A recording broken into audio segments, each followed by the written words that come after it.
नमस्कार मित्रांनो, आपण एक गोष्ट समजून घेऊयात, पण त्याआधी चॅनलला लाईक, सबस्क्राईब आणि शेअर करायला विसरू नका. साधारणतः 20च्या आत माझं वय असेल कदाचित. आणि एकदा मी आणि माझे पप्पा सर्कस बघायला निघालो होतो. सर्कसच्या तिकिटांसाठी रांगेत उभे होतो. तिकीट विक्री संपतानाच आमच्या पुढे एकच कुटुंब राहिलं होतं. त्या कुटुंबामध्ये साधारण 12 वर्षाखालची 8 मुलं होती. आणि त्यांच्या एकंदर अवस्थेवरून कुणाचे हे लक्षात येत होतं की त्यांच्याजवळ फारसे पैसे नसावेत. त्यांचा पोशाख किमतीचा नव्हता, पण स्वच्छ आणि टापटीप होता. अतिशय शिस्तीमध्ये 2-2ची ओळ करून ती मुलं वडिलांच्या पाठीमागे उभी होती. त्या कुटुंबाचं मला फारच कौतुक वाटलं. त्या रात्री सर्कशीत होणारे विदूषकाच्या चाळ्यांविषयी, हत्ती वगैरे प्राण्यांविषयी, तसंच इतर कसरतींबद्दल ती मुलं अत्यंत उत्तेजित स्वरात बडबड करत होती. त्यांनी यापूर्वी कधीच सर्कस पाहिली नसणार हे उघड होतं. त्यांच्या त्या छोट्या आयुष्यातला हा एक दिवस त्यांच्या दृष्टीनं खूप महत्त्वाचा होता. त्या कुटुंबातले आई वडील सगळ्यात पुढे उभे होते. त्यांच्या चेहऱ्यावरच्या मुलांबद्दलचा विलक्षण स्वाभिमान झळकत होता. आपल्या नवऱ्याच्या हातात हात अडकून ती त्याच्याकडे इतक्या गर्वाने बघत होती की जणू तिला म्हणायचं होतं, झळाळणारं चिलखत घातलेला तू माझा सरदार आहेस. आणि तोही तिच्याकडे जणू उत्तरादाखल नजरेनं पाहत होता, म्हणत होता, येस, बरोबर बोलतेस. तिकीट खिडकी जवळच्या बाईनं त्या पुरुषाला विचारलं, किती तिकीटं तुम्हाला हवी आहेत? मला 8 तिकीटं लहान मुलांसाठी आणि 2 तिकीटं मोठ्यांसाठी पाहिजेत, असं तो बोलला. तिकीट खिडकी मागून त्या बाईने तिकिटांची एकूण किंमत सांगितली आणि त्या मुलांच्या आईनं मान खाली घातली. वडिलांचे ओठ थरथरायला लागले.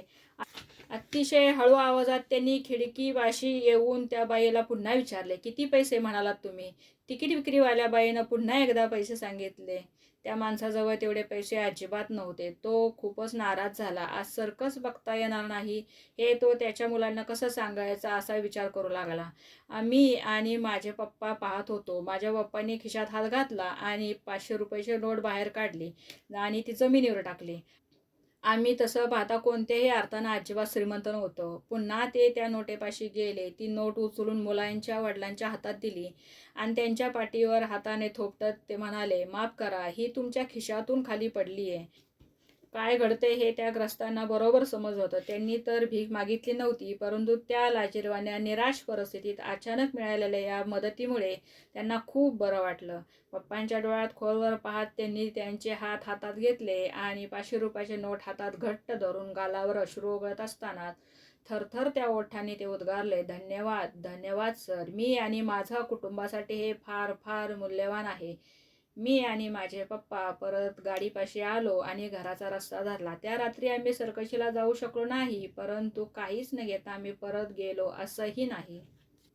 यातून आपण काय शिकलो? तर सर्व सुखसोयी जवळ असल्यावरच माणूस आनंदी आणि सुखी असतो असं काही नाही. सर्कस बघायला आलेला माणूस आपण मुलांना आणि बायकोला सर्कस दाखवू शकणार या कल्पनेनेच खूप खुश होता. तो आनंद आपण कोणत्याच मोजमापात मोजू शकत नाही. आणि माझ्या बाप्पांचा अप्रत्यक्ष पैसे देण्याचा आनंद त्याहून कैक पटीने जास्त होता, कारण त्यांना त्या माणसाच्या चेहऱ्यावरचा आनंद आणि समाधान डोळ्यात टिपता आले. त्यावेळी पप्पांच्या डोळ्यात खूप मोठी वेगळी चमक होती आणि विलक्षण समाधान होते. जणू काही सर्कस बघून जे समाधान मिळणार होते त्यापेक्षा मोठे समाधान घेऊन आम्ही घरी निघालो होतो. म्हणजेच एखादी छोटीशी क्षुल्लक, फारसे महत्त्व नसलेली चांगली कृती एखाद्याच्या चांगल्या माणसाच्या आयुष्यातील अमूल्य गोष्ट असू शकते, हेच खरे आहे.